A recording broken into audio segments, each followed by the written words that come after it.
Let me take this moment to wholeheartedly congratulate each and every one of you today. You graduated. You did it. You made it. Congratulations to you. And you did it all by yourselves. Nobody helped you. No, that's not. That's what I thought when I was young. Starting to really make it as an actor. I came in. I talked to my mother. I said, "Ma, did you think that this was going to happen? I'd be so big, and I'll be able to take care of everybody, and I can do this, and I can do that, and I can." She said, "Boy, stop it right there. Stop it right there. Stop it right there."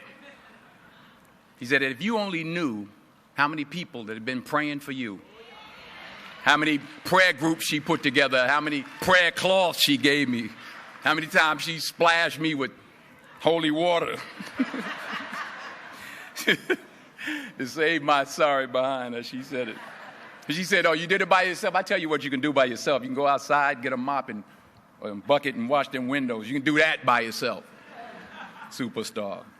So I'm saying that to say I want to congratulate all the parents and friends and family and aunties and uncles and grandmothers and grandfathers and teachers and friends and enemies.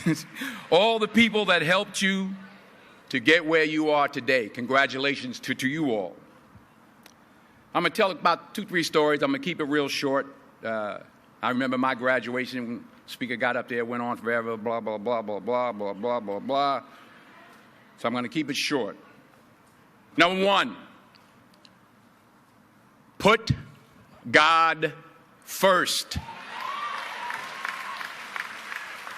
Put God first in everything you do. Everything that you think you see in me, everything that I've accomplished, everything that you think I have, and I have a few things, everything that I have is by the grace of God. Understand that. It's a gift. 40 years ago, March 27th, 1975, it was 40 years ago, just this past March, I was flunking out of college. I had a 1.7 grade point average. I hope none of you can relate. I had a 1.7 grade point average. I was sitting in my mother's beauty shop. They still call it beauty shops now? What they call it now? Yeah, I was sitting in the beauty parlor. I was sitting in my mother's beauty parlor, and I'm looking in the mirror, and I see behind me this woman under the dryer. And every time she looked up, every time I looked up, she was looking at me, just looking me in the eye. And I didn't know who she was, and I said, she said, "Somebody give me a pen, give me a pencil. I have a prophecy." March 27, 1975. She said, "Boy, you are going to travel the world and speak to millions of people." Now, mind you, I was flunked out of college.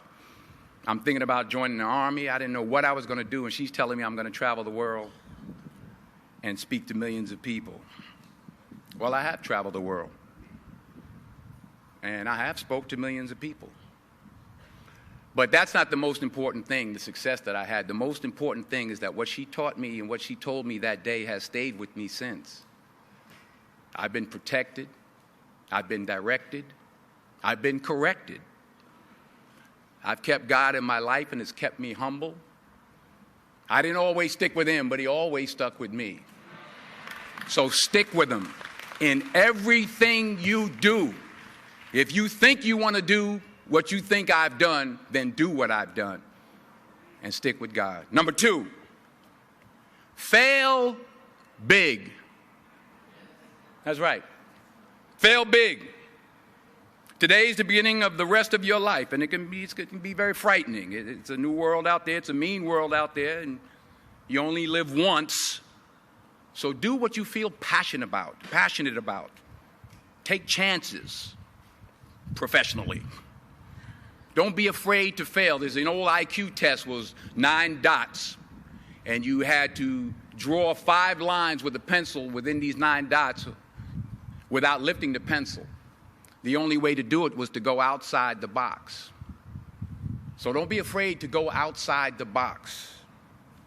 Don't be afraid to think outside the box. Don't be afraid to fail big, to dream big. But remember, dreams without goals are just dreams. And they ultimately fuel disappointment. So have dreams, but have goals. Life goals, yearly goals, monthly goals, daily goals.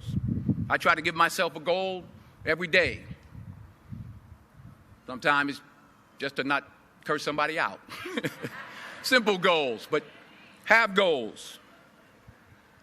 And understand that to achieve these goals, you must apply discipline and consistency. In order to achieve your goals, you must apply discipline, which you have already done, and consistency every day, not just on Tuesday and miss a few days. You have to work at it every day. You have to plan every day. You've heard the saying, we don't plan to fail, we fail to plan.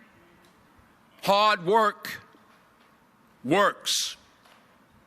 Working really hard is what successful people do. And in this text, tweet, twerk world that you've grown up in, remember, just because you're doing a lot more doesn't mean you're getting a lot more done.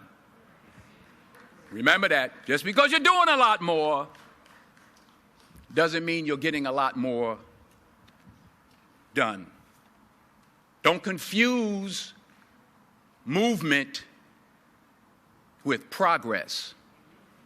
My mother told me, she said, yeah, because you can run in place all the time and never get anywhere.